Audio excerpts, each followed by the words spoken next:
How to replay disappearing video on Instagram. Hi everybody, in this video I'll be showing you the procedure to replay a disappearing video on Instagram. So here, when you open up your Instagram application, login, after which you go ahead and tap on the DMs icon, right? So now I'm just going to select the person, all right? So let's say I'm going to go for this person, all right? So then you just need to go ahead and tap on the camera icon. Now then you could go ahead and take a snap or a video, all right? So let's see, this is the one. Now you have it, right? So at the bottom left corner, you could see allow replay, keep in chat, and view once. Now this actually depends on the user who sent you. So if the person has enabled this allow replay, then you will be able to see it.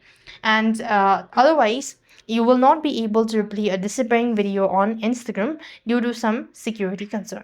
So that's all for this video. I hope the video was helpful. Make sure to like, share, and subscribe. Thank you for watching. See you in the next video.